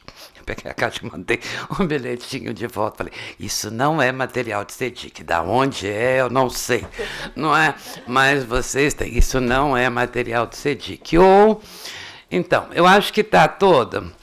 Nós não temos. Nós temos um conselho acadêmico, as políticas de avaliação são políticas que estão dentro do centro e foram se colocando, que tem muito a ver com o perfil, não é, do centro, mas tem muito a ver também, não é, com algumas políticas definidas justamente nessa interface. Universidade, centro, arquivo da Universidade, centro. Então, assim, em relação à universidade e seu arquivo, nós somos um espaço de colaboração, não é? De trabalho junto em termos de metodologias, em termos de capacitação de pessoal. Então, nós trabalhamos na universidade toda. O CEDIC foi o primeiro espaço da universidade que teve uma expertise em gestão documental. Então, tem essa expertise. Nós, durante 30 anos, não é, temos um curso que formou muita gente em São Paulo, não é, nessa área. Então, nós lidamos, então, o CEDIC é reconhecido na universidade como local que tem essa expertise. E essa expertise, através dela, que a gente vê nosso papel em termos da relacionamento arquivístico. Por outro lado, não é, em termos, nós atendemos essa questão que você estava falando, como é que a universidade lida e guarda essa demanda que vem da sociedade. Acho que tem uma política nossa de ver, de relacionar acesso com direito à memória, tá? Que é uma questão que eu acho que eu não falei anteriormente. E eu acho que as universidades brasileiras, para o bem ou para o mal, tá? As comunitárias num certo momento, o sistema público em outro, ela ficou depositária, não é? Ela ficou depositária de muitos acervos que têm importância fundamental para a sociedade e para o exercício de direito à memória. Então, acho que a universidade tem essa responsabilidade.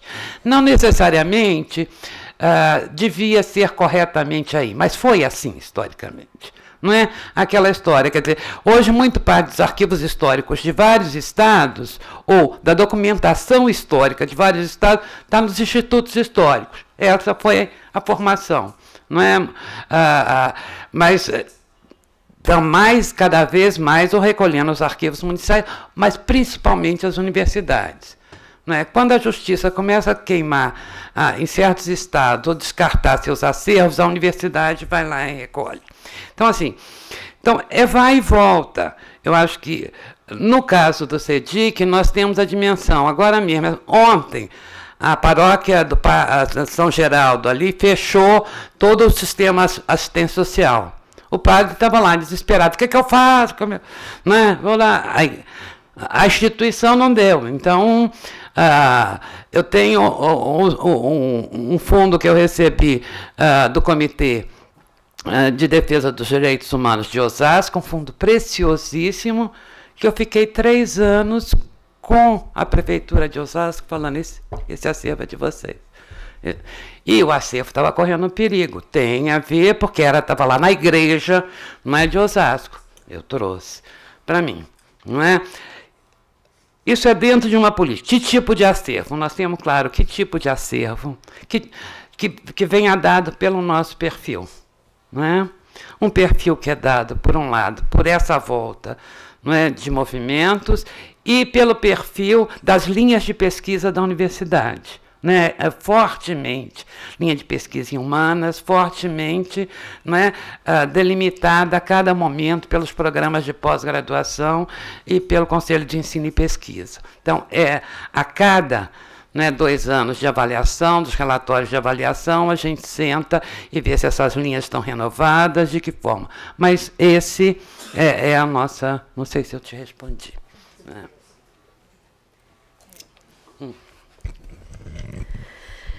O Mackenzie faz de maneira muito semelhante. Agora, tem um agravante lá. Vocês têm já um histórico, né, da própria Constituição, e você citou que ali a gente tem o curso de formação, inclusive na área, né? o Mackenzie está ainda muito incipiente, então há uma resistência em relação à própria normatização de organização de arquivos nas unidades. Cada um processa e a gente procurou elaborar dentro do documento da política de acervo essa normatização também. E que o centro histórico, a tendência é que ele também ofereça os serviços de orientação para que isso se implante de uma maneira eficiente. É muito aleatória a maneira ainda como chegam as coisas no centro histórico, mas dentro do centro histórico o documento já norteia, né? Quer dizer, o traçado do perfil da coleção e de que maneira eles querem se comunicar com o público já está claro. Agora, ainda é só no centro histórico, na universidade como um todo não tem nenhum tipo de processamento voltado ou normatizado. Está sendo feito. Tá certo. Obrigada. Então eu abro ao público as perguntas. Alguém que gostaria de se inscrever? Bom, gente, então acho que uma grande questão que a gente pensa em relação ao acesso é como fazer com que esses grandes acervos estejam acessíveis para a sociedade, né? Pensando que aí é o acesso não só para o pesquisador, aquele historiador que vai dia a dia, fio a fio, e fica lá vasculhando documentação, mas pensando num público amplo mesmo, né, da sociedade, que toda essa necessidade que veio à tona aí com a Lei de Acesso à Informação, enfim, e esse grande objetivo, né, de tornar esses acervos acessíveis de arquivos. Como é que a gente faz isso? Quais são as práticas que vocês já experimentaram, as ações que deram certo, né, para trazer o público para o acervo, para tornar ele mais conhecido, e como descrever esse acervo, quer dizer, como em instrumentos de pesquisa, enfim, de que forma tornar também, criar essa ponte, né, entre a sociedade, entre as pessoas e os acervos. Eu acho que eu estava, né, voltando lá, eu acho que o grande desafio, hoje em dia o grande desafio é como você lida, eu acho, com as ferramentas de internet. Né? Eu acho que essas ferramentas elas têm que ser construídas de uma maneira em que a gente não abandone nossos procedimentos e metodologias, mas de uma maneira também que mobilize a atenção, não é? Desse usuário que bota uma palavra no Google e quer achar tudo. Não é? Então a gente tem, eu acho que esse é o sentido hoje de busca, não é, da informação e do acesso. Então você tem, eu acho que um dos grandes desafios é dialogar, não é? É dialogar com isso, não é? Por exemplo, nós agora estamos lidando, como é que nós lidamos com a descrição, não é? A referência que a gente torna pública nas plataformas, como é que a gente está percebendo que o usuário a percebe, não é? Como é que ele lê a nossa informação? Estamos sentindo a necessidade de ter, não é, essa informação tanto em inglês como em espanhol, para que, não é, quer dizer, sem dúvida, o tipo de fundo, por exemplo, que o CEDIC tem, o clamor hoje ele é consultado no mundo inteiro, não é?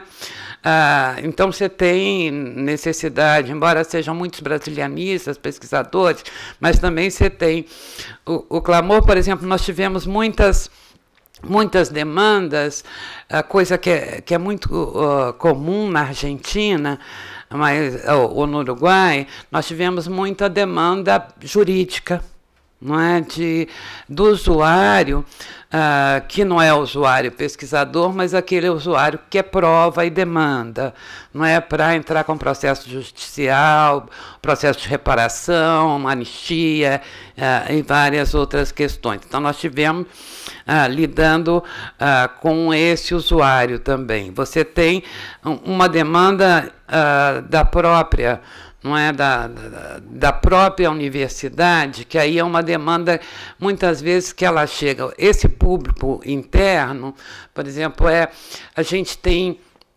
apostado nas plataformas, mas, ao contrário, também apostado numa aproximação física. Desde a graduação, esses grupos, a gente tem trabalhado com vários professores, não é, Lá, quando você entra, você não faz a tal visita à biblioteca, não faz isso, não faz aquilo, quer dizer, mas tornando uma visita que só não mostre aonde está, não é? Mas discuta o sentido daquilo, não é? Simone e Ana Célia, nós temos trabalhado um pouco muito nisso, que a gente não chama visita técnica, mas a visita monitorada, né? Conforme a área, como é que você mobiliza, pega documentos, mobiliza, não é, aquele estudante já para que ele se integre. Com os professores desenvolvendo muito o vamos lá. Não é? Em vez deles virem aqui, nós vamos nos cursos. Não é? Nós trabalhamos muito isso internamente. E, no mais, é essa outra questão. É isso que a gente está fazendo aqui. É dialogar com a sociedade, trazer gente da sociedade que tem interesse, que tenha demandado o acervo para conversar com a gente, trazer os produtores, trazer os pesquisadores, para a gente ter essa conversa também mais... não é tete a tete, para além das publicações, né, dos guias, das referências, dos instrumentos de pesquisa, que agora nós estamos tentando retomar, nós passamos um tempo aí sem fôlego de produção, não é? Mas eu acho que são fundamentais também, trabalhos conjuntos, né? Eu acho que eu tributo, por exemplo, o Guia das Santas Casas, que a professora Yara coordenou, referente às Santas Casas no Brasil inteiro, que o CEDIC, né, coordenou, eu acho de ultra importância fazer não só, e que leva a gente um pouco a esse diálogo com a sociedade, por exemplo. Aquele guia despertou, não é, a importância do que são os acervos das Santas Casas, não é? No Brasil inteiro. Então, acho que tem um trabalho também dos centros universitários juntos e no diálogo com essa dimensão da sociedade. Eu vou completar, porque acho que a gente quase que fala a mesma coisa, enfim. Uma das questões que mais a gente pontua, e acho que isso vem da formação museológica, é a ferramenta de mapeamento do público, né? O que o público deseja, na verdade. Isso eu acho que já abre, né, um leque ali de perspectivas de onde a gente vai apontar um pouco mais, em que direção a gente vai. Sem dúvida, a internet hoje é não só inevitável, como extremamente necessária, não é? E é a melhor forma mesmo da gente chegar até os lugares mais distantes, enfim. Mas eu acrescentaria essa questão que preocupa tanto a gente no universo museológico, que é quem é o público, né, e o que ele deseja. Aí, a partir disso, a gente traçar um direcionamento, inclusive em relação à programação. Porque lá, essa é a característica, acho que, do Centro de Memória, né? Tem o espaço da difusão ali físico também, que são as exposições. Então, mais do que as ferramentas de busca, que também tem que estar disponíveis, e só existem online, não existem fisicamente, enfim, as publicações, também é um movimento novo aí do Centro Histórico do Mackenzie, né?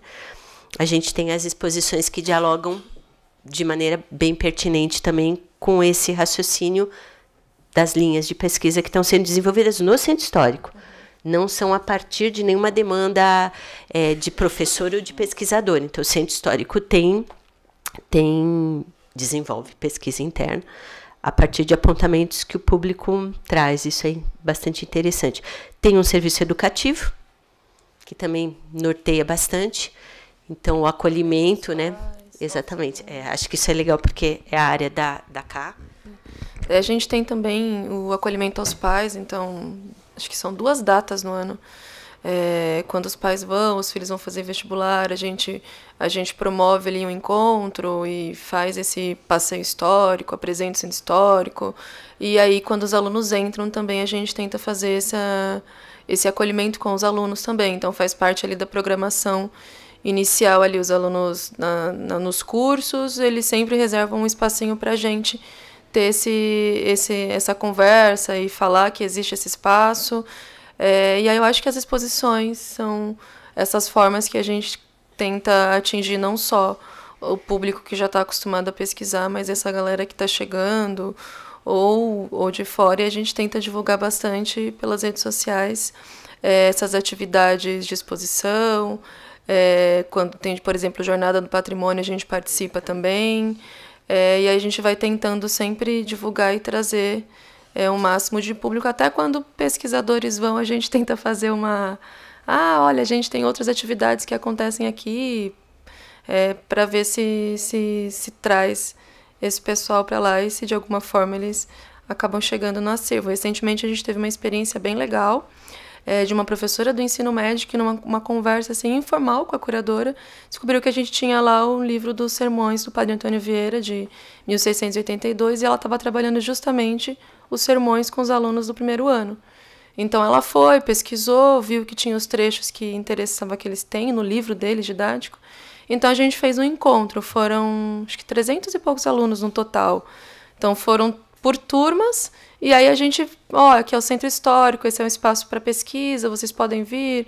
A gente também foi divulgando o que tinha, e a gente separou num expositor e contou um pouco sobre como é trabalhar com esse acervo. E os alunos, foi uma troca bem legal, assim, foi, digamos que uma experiência de campo sem sair da universidade, né? Eles ali mesmo fizeram e conheceram o material e ficaram muito felizes em participarem daquilo e ser uma atividade extra da sala. Eu acho que de alguma forma despertou, porque logo na sequência a professora marcou com um grupo de alunos do próprio ensino médio para conhecer o acervo, ver como que é o processo, e eles foram muito interessados.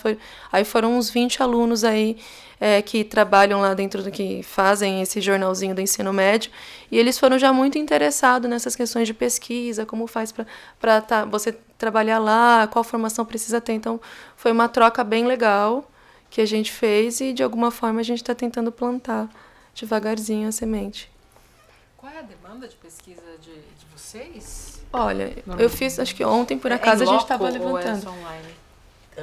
Ambas. Normalmente, o pesquisador ele aparece lá e a gente pede para ele mandar um e-mail, porque no e-mail fica mais fácil, porque por agora a gente não tem um banco de dados no qual ele consegue pesquisar online. Então, a gente só tem essa nossa planilha, que a gente está ainda implantando ela para um banco de dados. A gente está numa tentativa de implantar para o banco de dados que a universidade já usa, porque os usuários já conhecem, né? A comunidade mackenzista já conhece, né?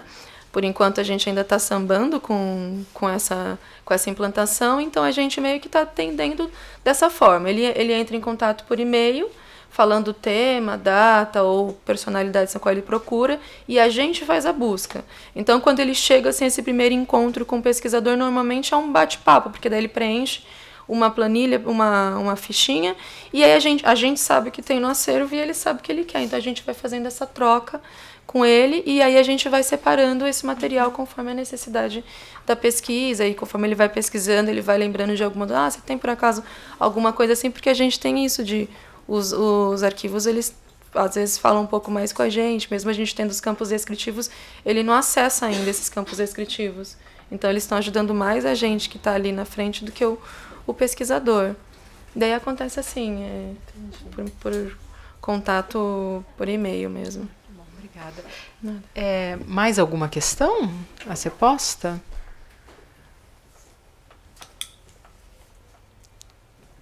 Bom, se o público não tem mais nenhuma questão, eu vou encerrar esta mesa agradecendo muito a presença da Heloísa, da Cecília, da Karina, que nos brindaram aí com experiências tão bonitas e de certa forma, experiências de resistência, né? Porque a gente tocar um centro... que agora já estão consolidados, né? Mas só quem começa do zero um centro de documentação sabe, não é verdade? Sabe como é difícil fazer vingar. É como uma sementinha que você planta, e você tem que plantar em terra fértil, né? E quando a terra não é muito fértil, a gente aduba e cuida ali, quase como o Pequeno Príncipe, cuidando da sua rosa para que ela fique linda, e é muito gratificante quando a gente vê que o trabalho, que todo o esforço valeu a pena. Então, eu agradeço muito pelo compartilhamento dessa experiência.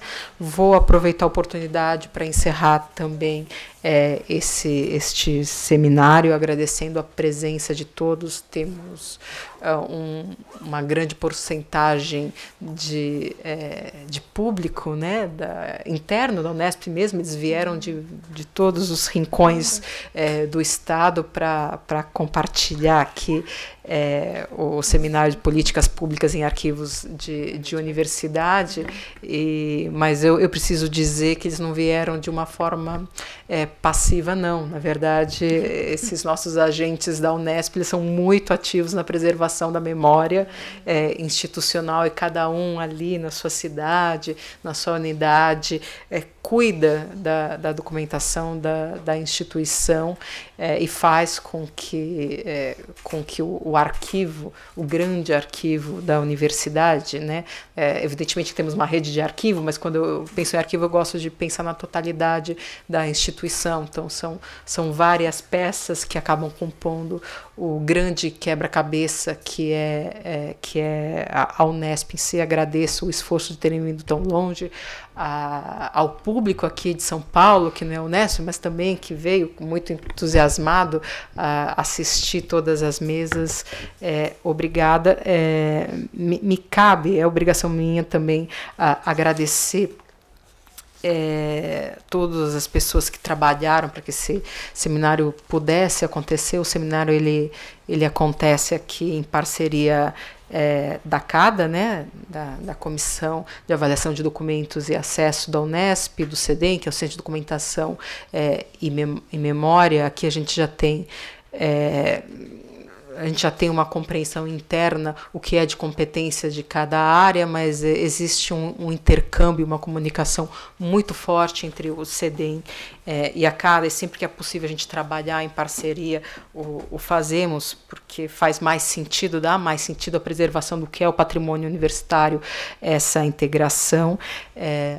Agradeço a todos os envolvidos, a professora Leandra Bisello, lá de Marília, da Faculdade de Filosofia e Ciências de Marília, por ter ajudado na organização do seminário, e também aproveito e agradeço publicamente. Eu acabei de voltar de licença maternidade, fiquei afastada 7 meses, e a professora Leandra, ela me substituiu na presidência da CADA, com muito sucesso, né? Foi ótima a gestão dela e tudo que ela fez. Eu preciso também agradecer. Olá, professora Leandra, você estava ouvindo o seu nome aí de fora?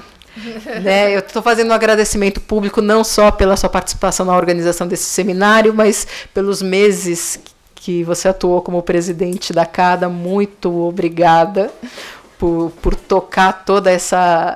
pode sorrir para a câmera. Por tocar todo o trabalho da comissão de avaliação, que não é pouco, né? É um trabalho bastante complexo, porque a Unesp ela interliga 34 unidades. Né? Então, são 34 culturas diferentes, mas tem sido assim, uma experiência muito gratificante, como a gente está conseguindo integrar, e todos, em cada um, na sua unidade, muito entusiasmado. Devo agradecer também a Maria. Cadê a Maria Blacioli? Maria Blacioli, preciso apresentar, ela é a única funcionária da CADA Unesp. Oficial, pois é. Ela é a única funcionária da CADA Unesp, então vocês imaginam a responsabilidade que ela tem aí nas costas para auxiliar, para ajudar nesse grande trabalho que a gente tem feito. Evidentemente que temos muitos outros comissionados, né, um representante de cada área, de cada setor. Ultrapassamos aquele número de 7 que a lei diz que deve ter. A gente temos 20, não é isso, Maria? 20, atualmente 20, né? De vez em quando sobe para 22, baixa um pouquinho, mas temos na faixa de 20 comissionados que atuam de uma forma bastante intensa, né? A Maria também trabalhou muito na organização desse seminário. Agradeço o Jean, não sei se o Jean está por aí, Camolese também, que ajudou na organização. A Genira, esta moça simpática que dá todo o apoio, é funcionária do CEDEM e nos ajudou bastante. A Lígia, que trabalha também no CEDEM. E o Caio, que eu vou ficar devendo o sobrenome dele, perdão, mas é aquele moço simpático que recebeu a todos na recepção. Ele é aluno do curso de arquivologia e veio dar um apoio aqui para a gente. Eu devo agradecer esse esforço. E, diante disso, eu só posso encerrar convidando todos vocês a participarem do lançamento do livro, né? Meu Deus, perdão. Perdão, não, essa câmera não é aquela, que tem 3 câmeras conectadas. O nosso público que nos assiste online, que tem acompanhado o dia inteiro, né? O evento ele está sendo transmitido pelo canal do CEDEM na TV Unesp, então tem gente assistindo não só no estado de São Paulo, não só nas unidades da Unesp, mas como é um site, acompanhamento, tem gente assistindo em outros estados. Tivemos, inclusive, perguntas na parte da manhã da FURG, né, lá no Rio Grande do Sul. Muito obrigada pela paciência, por nos acompanharem online. Você, infelizmente, eu convido também para participar do lançamento do livro, um pouquinho mais difícil vocês participarem, mas quem está aqui presencialmente... O livro que está sendo lançado hoje, que se chama Panorama da Gestão Documental na Unesp, ele é um livro que relata a experiência dos últimos 5 anos do planejamento estratégico da implementação do sistema de arquivos da Unesp. Ele vem contando o que é esse desafio, como é que a gente delineou todo o processo de trabalho, a organização, as ações realizadas. Ele conta como é que a gente aconteceu isso. Já está disponível no site do CEDEM. Ainda não? Mas eu tinha certeza que eu tinha acessado. Então, se não é hoje e amanhã, vai estar disponível para download. Ele é um livro fisicamente distribuído, né? Não tem nenhum interesse comercial, tem mais um interesse de compartilhar mesmo o caso da Unesp, né? E quem tiver interesse é só fazer o download a partir do site do CEDEM e da CADA, da página da CADA também ficará disponível. E quem está aqui presencialmente, a gente vai compartilhar esse livro com vocês, então estão todos convidados ao lançamento. Muito obrigada pela paciência, pela constância, pela atenção, e espero que podemos nos encontrar muito em breve em outro encontro científico como esse. Uma boa tarde e obrigada.